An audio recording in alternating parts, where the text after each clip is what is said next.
Lord told Moses what to do. Let my people go to lead the tribe of Israel through.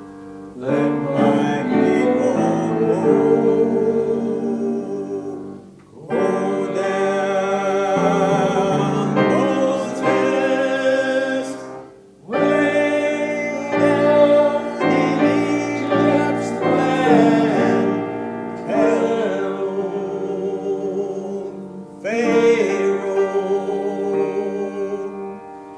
let my people, let my people, let my people go.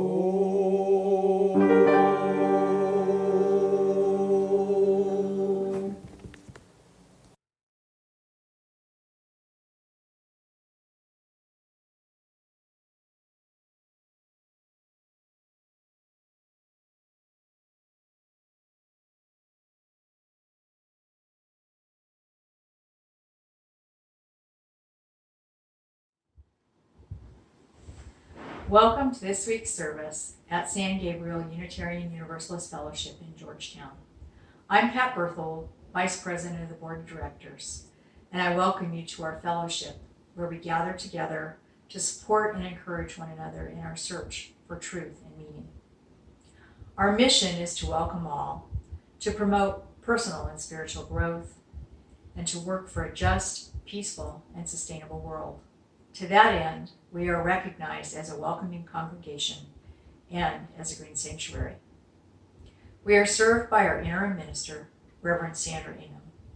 When Reverend Sandy is not in the pulpit, we welcome speakers from our congregation and beyond. Today, retired Presbyterian minister, Reverend Snead, who has served on our Social Justice Committee for several years, will be filling our pulpit. Even as we have embraced the virtual world for our Sunday services, there are many other activities going on in our fellowship and in the Georgetown community. I encourage you to join us at some of these activities. To find out more, please read the weekly newsletter, The Messenger, which is emailed to our members and friends, or look for announcements on our website. Today, I have a special announcement regarding our search for a settled minister. In accordance with the search process laid out by the Unitarian Universalist Association in the Settlement Handbook, the board, assisted by the nominating committee, will be calling all members in the next couple of weeks. We will be asking you to share names of members who you would trust to serve on the search committee on behalf of the congregation. Before we call you, there are some questions that the UUA suggests that you consider as you think about who you would nominate for this important job. There are a couple of ways you can find these questions. Reverend Sandy included a link to them in her August 12th Musings from the Minister in the weekly messenger, or they can be found on the website. They are also listed in the UUA Settlement Handbook, which anyone is welcome to read. The easiest way to find the Settlement Handbook is to do a Google search for UUA Settlement Handbook. Thank you for joining us at this service. If you'd like to find out more about us, please visit our website at sangabrieluu.org. There you can find out more about our congregation and Unitarian Universalism. You can also find contact information for our minister, our Director of Religious Education, and the leadership team. Again, welcome to our service today. Hello, we are the Williams Platt family, Catherine, Rowan, and Amber. We've been a member of San Gabriel for 4 years, and we can't wait to join our family again when this pandemic is over. Our chalice lighting today comes from Elizabeth M. McMaster. We light our flaming chalice to illuminate the world we seek in the search for truth, in the search for justice, May we be loving, and in loving, may we find peace.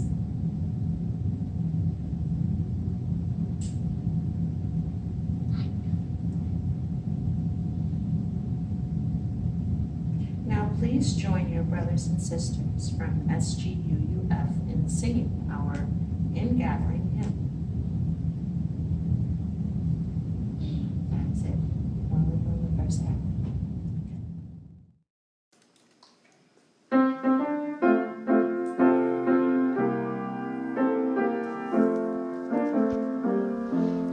Come and go with me to that land. Come and go with me to that land. Come and go with me to that land where I'm bound,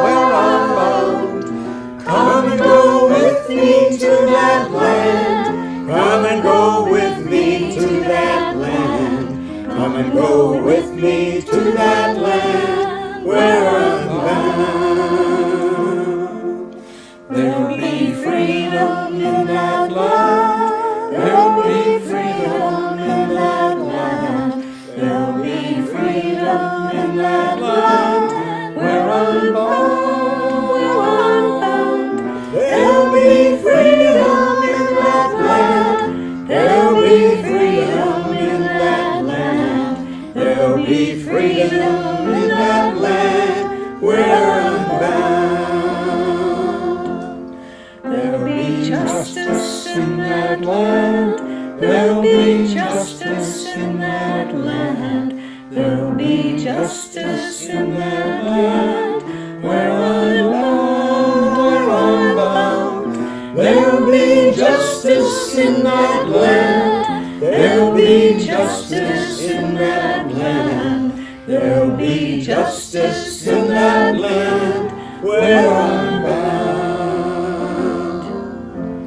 There'll be singing in that land. There'll be singing in that land.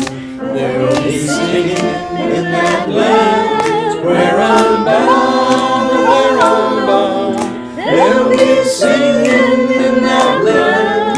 There'll be singing in that land.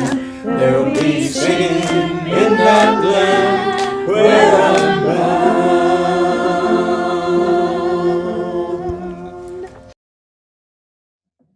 At my first encounter with the UU Church in Austin, I was greatly impressed by two things: the 7 tenets and the words of affirmation.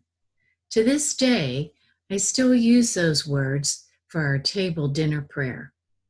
Please join me or listen with reflection as we say and hear those words of affirmation. The doctrine of this church is love, the quest of truth, its sacrament, and service is its prayer. To dwell together in peace, to seek knowledge in freedom, to serve humanity in fellowship to the end that all souls shall grow in harmony with the divine. Thus do we covenant with each other.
Reverend Lou, and good morning, everyone. It's great to be with you.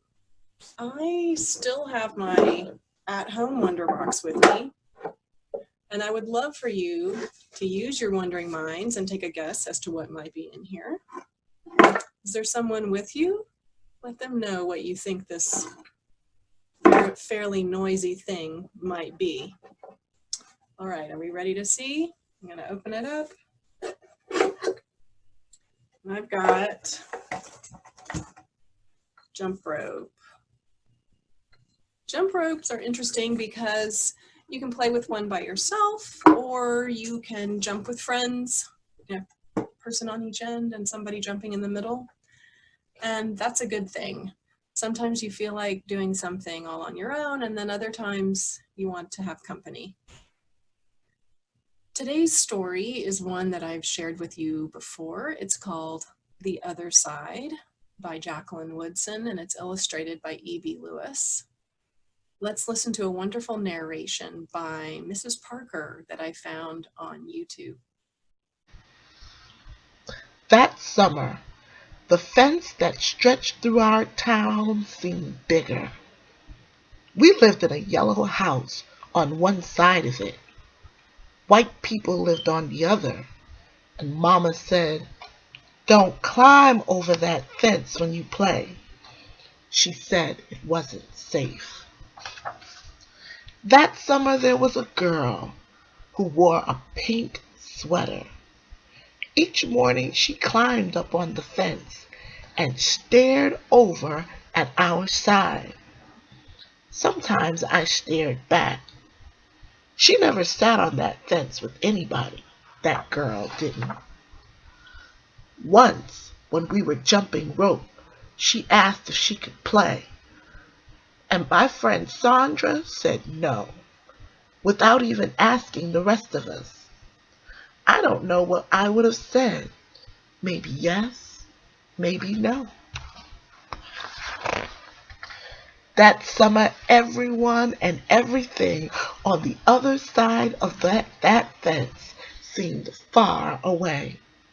When I asked my mama why, she said, "Because that's the way things have always been." Sometimes when me and Mama went into town, I saw that girl with her mama. She looked sad sometimes, that girl did. "Don't stare," my mama said. "It's not polite." It rained a lot that summer. On rainy days, that girl sat on the fence in a raincoat. She let herself get all wet and acted like she didn't even care.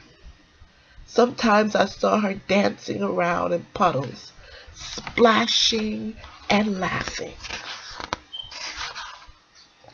Mama wouldn't let me go out in the rain. "That's why I brought you rainy day toys," my mama said. "You stay inside here where it's warm, safe, and dry." But every time it rained, I looked for that girl, and I always found her somewhere near the fence. Someplace in the middle of the summer, the rain stopped. When I walked outside, the grass was damp, and the sun was already high up in the sky. And I stood there with my hands up in the air. I felt brave that day. I felt free. I got close to the fence, and that girl asked me my name. "Clover," I said. "My name's Annie," she said. "Annie Paul. I live over yonder," she said, "by where you see the laundry. That's my blouse hanging on the line." She smiled then. She had a pretty smile. And then I smiled, and we stood there looking at each other, smiling. "It's nice up on this fence," Annie said. "You can see all over." I ran my hand along the fence. I reached up and touched the top of it. "A fence like this was made for sitting on," Annie said. She looked at me sideways. My mama says I shouldn't go on the other side, I said. My mama says the same thing, but she never said nothing about sitting on it. Neither did mine, I said. That summer, me and Annie sat together on that fence. And when Sandra and them looked at me funny, I just made believe I didn't care. Some mornings my mama watched us. I waited for her to tell me to get down from that fence before I break my neck or something. But she never did. I see you made a new friend, she said one morning. And I nodded, and Mama smiled. That summer, me and Annie sat on that fence and watched the whole wide world around us. One day, Sandra and them were jumping rope near the fence, and we asked if we could play. I don't care, Sandra said. And when we jumped, Sandra and me were partners the way we used to be. When we were too tired to jump anymore, we sat up on the fence, all of us in a long line. Someday somebody's gonna come along and knock this old fence down, Annie said. And I nodded. Yeah, I said. Someday. There's a jump rope in that story, isn't there? This was a situation where people were jumping rope together, but it wasn't easy. It might have been easier if they had all just decided to jump with their own ropes. But the two main girls in the story didn't go for that. They wanted to play together. And I like this story because it's hopeful. It shows that even individual, small decisions just between two people can help solve a bigger problem. I'm hopeful that that fence will come down. Aren't you? We'll talk more about that at RE time today at 5:30, how our own choices can help everyone become liberated and free. I'll see you then. Good morning or afternoon or whatever time you're watching this. While it's always a privilege for me to be asked to fill the pulpit at San Gabriel Unitarian Universalist Fellowship, I have to acknowledge this is a very unusual experience for me. After 40 years in ministry, I've never done a virtual worship service and sermon. But it's good to be with you today. I have a question. So how are you surviving during this unrelenting pandemic? That was actually a question that showed up in my email recently from a member of a church that I served many years ago. He went on to say that he imagined that I was glad that I am retired from ministry and not have to pastor a church during this strange and unusual time. And he's right about that. So, I thought about what he said because he went on to say in this email that he compared this coronavirus pandemic to a plague, remembering the Exodus story in the Old Testament. And he said, we're all longing to get free, be free at last from this pandemic. That's got my imagination stirred a little bit about what he was saying. The coronavirus does feel in many ways like a plague. It's upended life as we've known it. 5 million cases, over 160,000 deaths. It seems like we're in the grip of a destructive force that won't go away. And we know that the hospitals have been overrun. We know now we're dealing with an economic disaster with small businesses in trouble and more than 40 million of our Americans out of work. And here we are dealing with the questions about reopening our schools. The sports events have pretty much been some players on the field with nobody in the stands. Travel has been curtailed severely, and most of us have been quarantined at home, which starts to feel like forever now. So what do we make of this modern version of a plague, and what has it taught us?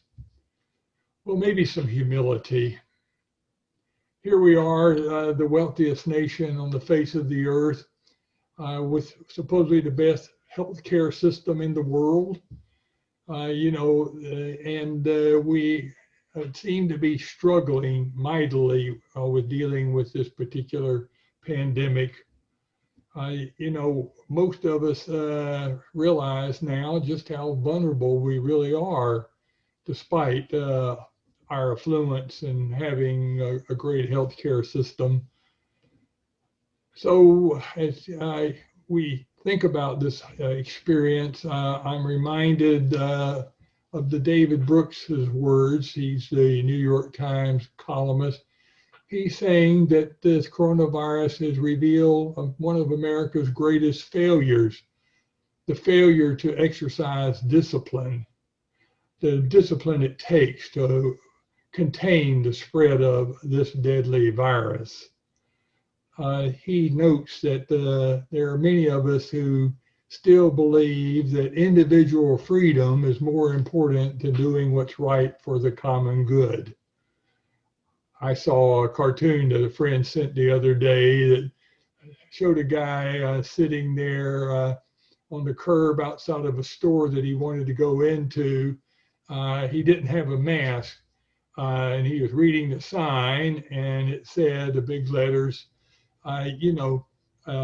no mask, we take temperatures for you to enter, and we only have rectal thermometers.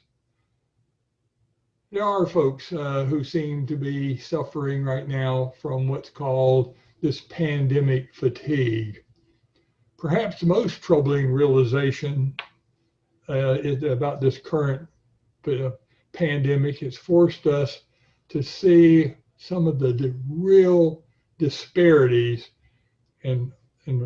between economic and racial well-being of many folks in this country. It's been issues that we've probably tried to ignore for decades, but in a matter of months now, our dependency suddenly on essential workers who are providing for our food supply chain, who've become sick, have revealed the problems that we have with inequities and challenges this official notion that we do live in the land of abundance and freedom for all. Plagues and pandemics have always seemed to expose harsh realities that we would rather not see going on around us. The plagues, of course, in the Exodus story were signs that revealed a yearning of these Israelites to escape their bondage in Egypt, and to also hear the intent of the powerful regime in Egypt to keep them in slavery. Like the Old Testament Exodus story, we are now struggling with this yearning, it seems, in this country to be free. Free from the deadly virus, yes. Free, though, too, from economic anxieties. Free from isolation. Free from racism and racial inequalities, and even free from death itself. As with the Exodus story, we wonder when this spirit of death will finally finish passing over the land. What does freedom then mean for those who have been out of work, the marginalized, the underpaid, these essential workers on whom we depend to keep us going? What does freedom mean to school teachers and students who are being asked now to return to the classrooms? And what does freedom really mean now for people of color when the whole country has been now awakened to the understanding and realization that racial inequities and racial injustices still exist? 4,000 years may seem like a long time between us today and those Israelites back there in bondage in Egypt. But that doesn't seem to me to make much difference whether you're a slave turning out bricks for a Pharaoh or poverty wage workers here trying to keep our food supply chain going at their own risk. I want to suggest to you today that this pandemic that we are struggling with as much as a moral challenge for us as it is a health crisis. Like the biblical story of the Israelites seeking to get free from bondage from Pharaoh, I believe this nation is now engaged in a spiritual challenge to claim our better angels rather than serve the economic prosperity that only half of America has been enjoying. The calls for freedom today sound much like the desire for the Israelites and their call to be free. Our nation has been set with a series of national problems, of course, that have tested the authority of the Pharaoh, his court, about not only COVID-19, but about the environmental degradation that's going on for the sake of our dependency on fossil fuels, and the flood of immigrants wanting to come here to escape violence and poverty, strained foreign relations over who will rightfully control nuclear weapons and the global marketplace. And then on top of all this, racial injustices and inequities have really showed up in a dramatic way. And we are now seeing people being concerned about those issues particularly. So how do we get out from underneath this tyrannical Pharaoh is really only the beginning of the struggle as I see it for freedom, for better lives, for the marginalized, the oppressed. Let's not forget that it took a whole generation wandering in the wilderness for the Israelites to be able to develop what we would call public policies that would shape the well-being of their people when they reached that promised land. The sacrifices and the losses that will be required even today to secure freedom and justice for all may cause some of us to want to go back, like some of the Israelites, to Egypt, back to bondage. The fear of losing one's economic security, in our case, for the sake of others, or even giving up what we call white privileges and power to achieve racial equity, may be difficult for many of us. The willingness to pay more for our groceries and our services in order for businesses to be able to pay their workers a living wage may be too much for many of us who are really affluent. Entering a promised land filled with freedom and equity and justice for all will require a strong commitment from all of us to the ideals that we are seeking to embody. A political regime change will not be enough, just as the Israelites discovered when they got free from the Pharaoh in Egypt. As health officials have been saying to us now since this pandemic began, we all have to be in this together. Individual pursuits of freedom are not an option. Having a Democrat in the White House will not bring about in its own self the racial or economic freedoms that we are seeking, that Black Lives Matter movement has been calling for, that the Green New Deal folks are hoping for.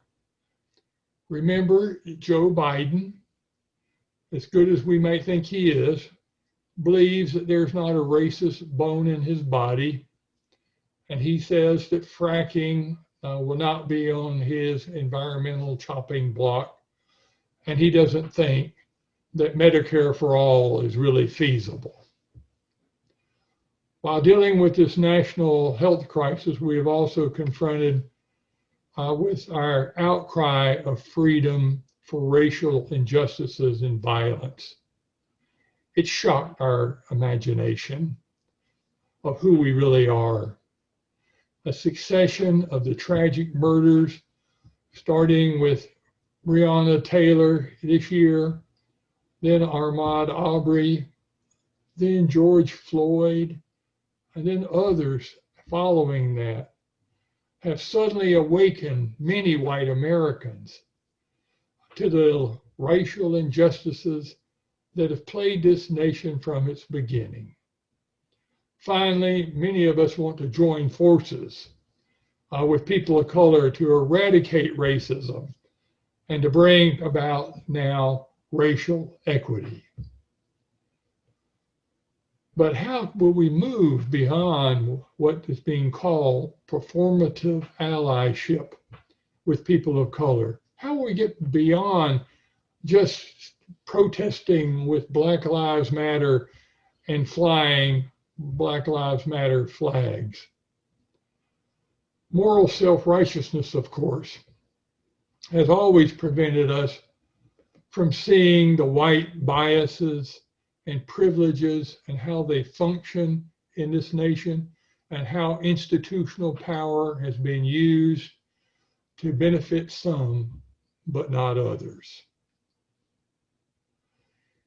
In reading and listening to Ibram Kendi, the author of How to Be an Anti-Racist, he argues that eradicating racism in America will require a national commitment to replacing racial inequities with racial equity practices.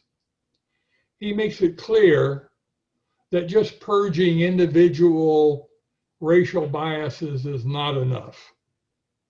We must also eliminate racist policies and replace them with more equitable policies that put all racial groups on an equal footing. So let's make no mistake about it. The freedom being called for today in the face of this plague, this pandemic, and this struggle for freedom from racial oppression goes way beyond debates about the right to wear a mask or not, or to carry guns, or to keep our stores open for businesses and our churches and schools being open, or even to debate the motives of Black Lives Matter movement, or even athletes kneeling at sports events.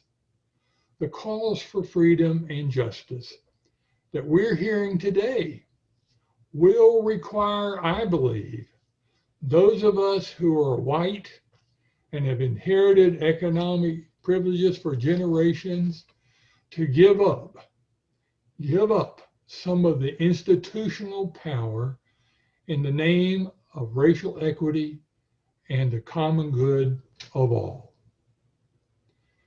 Dexter's story reminds me that the journey out of bondage is never easy or without some real sacrifices and losses on the part of the regime controllers and plantation owners. Those of us who are bold enough to imagine this kind of racial, economic, and social freedom in America must be willing to call for public policies that give everyone an equal standing and opportunity, even though some of us may have to give up some of our benefits and our privileges. This kind of freedom involves closing the economic gap that exists now between whites and people of color. It involves reforming our criminal justice system where African Americans are 6 times more likely to be in jail and prison than white people. This kind of freedom, I believe, involves ending the educational disparities and outcomes that now exist even here in our own local school district. So I'm suggesting to you today that we are struggling as a nation right now to write a new chapter in America's story about freedom. The angry voices filling the streets in our cities and the protests against the abuse of authoritarian power is part of this struggle for freedom. As we join together to gain freedom from the COVID-19 pandemic, let us affirm clearly that none of us can be truly free until all of us are free together, whether it's from a plague, from an economic disaster, or from racial injustice. This collective freedom will not come about as long as individuals are worrying about what we may have to give up rather than seeking what's best for everyone, especially those who are often left behind. Can you imagine that kind of freedom? Thankfully, there are fortunate people still in this country who can imagine that kind of freedom. Here's one example of a businessman in Toledo, Ohio, who recently decided to help the dreams of those wanting freedom in his own community. I invite you to watch this and think of how we might be able to find the resolve, the strength, the courage, and the generosity it will take to imagine this kind of freedom here in Georgetown to our own individual abilities. May God so help us.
We extinguish our chalice today with the words of John Lewis.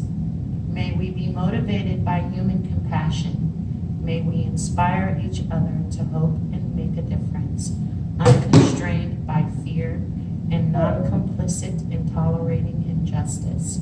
May we walk, brothers and sisters, with the wind, led by a spirit of everlasting love.